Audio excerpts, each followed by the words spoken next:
Don't get confuse, अभी एक एक करके सबको हम उठाएंगे and then I will explain everything in detail and then सब कुछ क्लियर हो जाएगा एंड आई होप कि क्लियर हो जाएगा. Okay, so don't get tensed about the hi-fi names over here. Grains to grain contact, dispersive pressure. And mud flow है कि cohesive matrix. Okay, cohesive. Yeah, this is the mechanism. It's cohesive matrix. Okay, so 4 different kinds of flow के 4 different mechanisms हैं. Okay, so one करके we will learn each flow and their mechanism. Turbidity current flow में सबसे पहले आता है turbidity current, the liquefied flow, grain flow, mud flow, and these are the mechanisms. सबसे पहले today we will learn what is a turbidity current.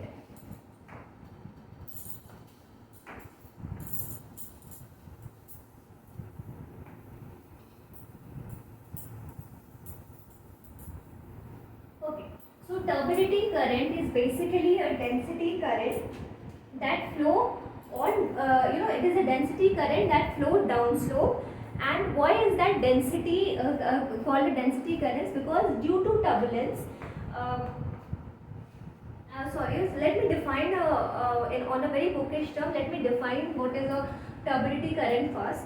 So turbidity current is a density current that flows downslope along the bottom of an ocean, okay, or a bottom of a lake, it is caused by a density contrast. So density contrast between what? Between a sediment laden water mass and the ambient fresh water mass. So density driven between, for example एक ऐसे एक lake है, सो एक sediment laden water मास है और ये जो है ये fresh water mass. This is the sediment laden water mass and this is the fresh water mass.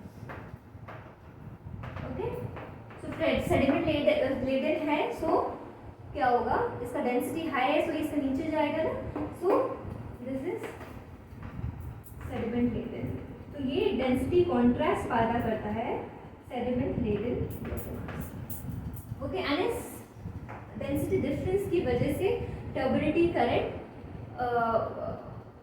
Define होता है. So this is what a turbidity current is. So this is mainly where turbidity current is mainly seen. So they are basically seen when rivers, sediment laden rivers, because rivers में बहुत सारा suspended load होता है, बहुत सारा wash load होता है. तो रेनी सीजन में ये सारा मडी वाटर रिवर, कोई रिवर का अगर फ्रेश वाटर लेक में चला जाता है, तो यहाँ से कोई रिवर आ रहा है एंड ये लेक में एंटर हो जाता है, तो ये डेंसिटी कॉन्ट्रास्ट की वजह से टर्बिडिटी करंट जनरेट होता है. So this is a place where you can find turbidity current, and turbidity current is very much found on the submarine canyons. So submarine canyons क्या होते हैं कि ऐसे submarine canyons are basically the valleys, जब आप continental shelf से continental slope में जा रहे हो, तो जो डीप वैलीज होते हैं they are called the submarine canyons. तो उस सबमरीन कैनियंस में भी अक्सर टर्बिडिटी करंट जनरेट होते हैं. तो these are the 2 places where you can find turbidity current. So turbidity current का जनरेट होने का मैकेनिज्म क्या है?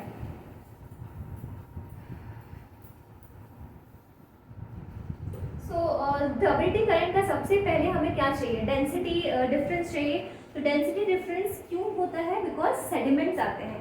तो सेडिमेंट्स अचानक से कैसे आ जाएंगे? तो कोई सा भी सेडिमेंट फेलियर हो सकता है. फॉर एग्जांपल बहुत सारा सेडिमेंट का इंटरनल शेयर जो है वो अचानक से रिड्यूस हो गया एंड बहुत सारा sediment got deposited into that river. So वो रिवर एकदम से टर्बिड हो जाएगा. सो you need a density contrast. For the density contrast you need any type of sediment to come. So sediment आने के लिए बहुत सारे procedures होते हैं. For example, it can be a sediment failure और a storm से बहुत सारा deposit हो गया. So वो density contrast किसी भी तरीके से आ सकता है. सो एंड अगर हम ओपन ओशन की बात करें, सो ओपन ओशन में what happens, events like earthquake, तो सडन जो अर्थक्वेक होता है वो क्या करता है कि मैसिव सेडिमेंट स्लम्पिंग, तो अर्थक्वेक या that is tsunamis also type of earthquake. So ऐसे मेजर मैसिव इवेंट्स में बहुत सारा सेडिमेंट जो होता है वो उसका स्लम्पिंग हो जाता है। तो उस स्लम्पिंग की वजह से what happens is a lot of sediments get वो बहुत सारा सेडिमेंट अचानक से they get entrained, so it and gets eroded and entrained।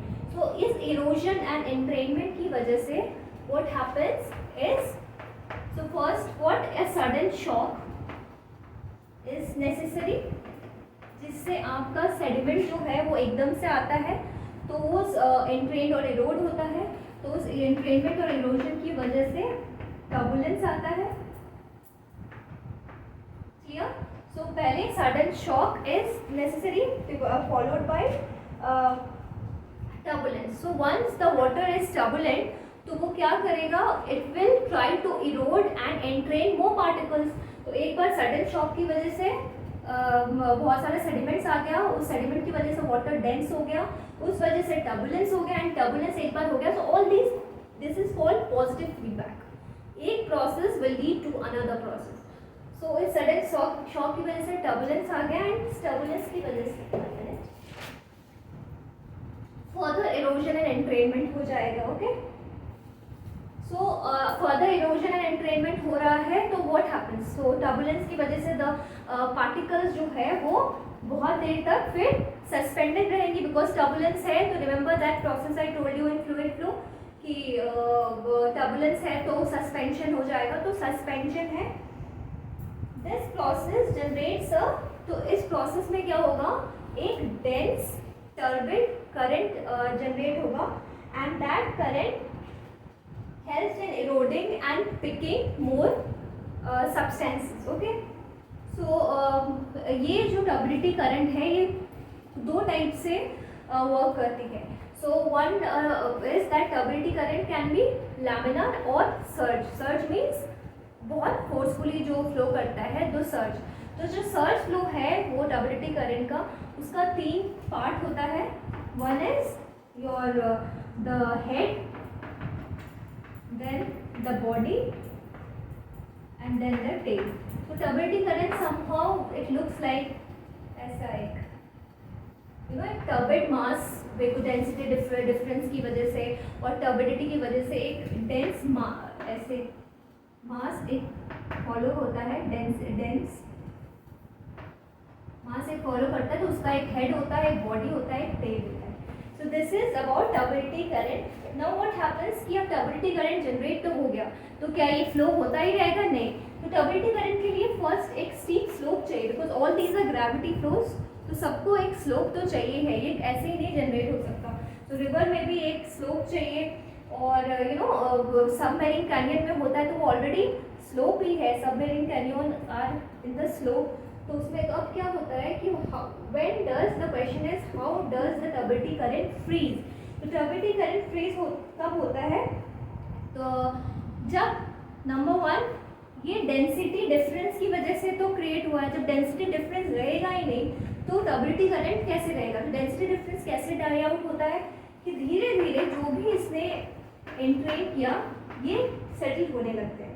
Okay, तो ये सेटल कब होंगे, नंबर वन ये सेटल तब होते हैं जब the velocity of a turbidity current diminishes owing to flat. तो सबसे पहला कंडीशन तो क्या चाहिए था, डेंसिटी डिफरेंस होना चाहिए, टर्बुलेंट होना चाहिए, all these things were there, sudden shock होना चाहिए, एंड या नंबर थ्री स्लोप होना चाहिए।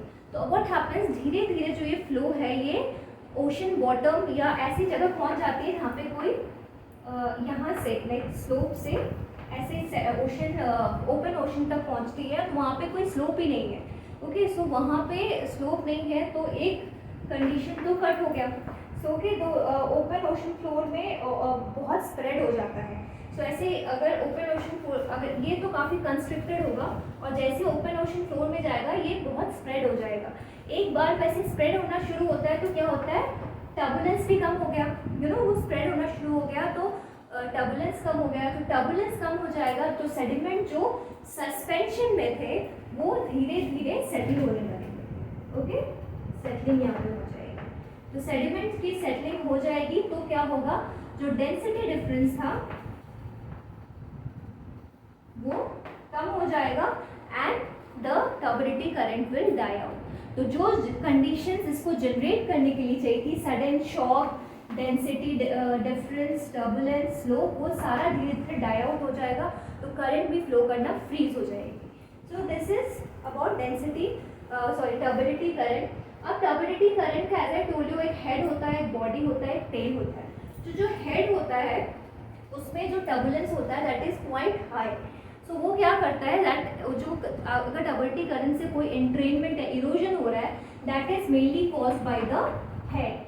एंड बॉडी के पार्ट में जनरली जब वो फ्लो करता है तो इधर से इरोड करता है और वो धीरे धीरे बॉडी के पार्ट में वो डिपॉजिट हो जाता है। So this is the whole thing about your density current. So is it now clear कि density current कैसे जनरेट होता है, कैसे खत्म होता है और उसका डिपोजिशन कैसे होता है। So this is all about turbidity current.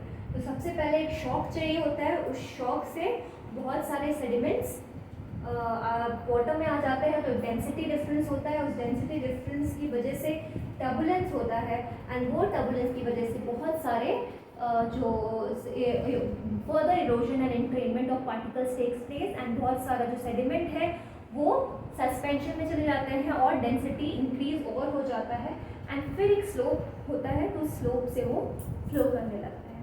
तो this is all about turbidity current. Okay, sir धीरे धीरे सारे कंडीशंस जब आगे वो बढ़ते हैं तो खत्म होने लगते हैं। कैसे खत्म होते हैं, I have already explain. And hence the turbidity current dies out. Turbidity current has three parts: the head, the body, and the tail. The head is more turbulent; it aids in erosion. The body does not erode much, but it is the site of deposition. So इसके बाद हमारा और 3 flows बाकी रहता है: liquefy, grain, and the last mud and debris. I think we'll do it in the next class. So till then, if you have any doubt, so you can post me your doubt. I'll try to clarify. So that's it. Okay.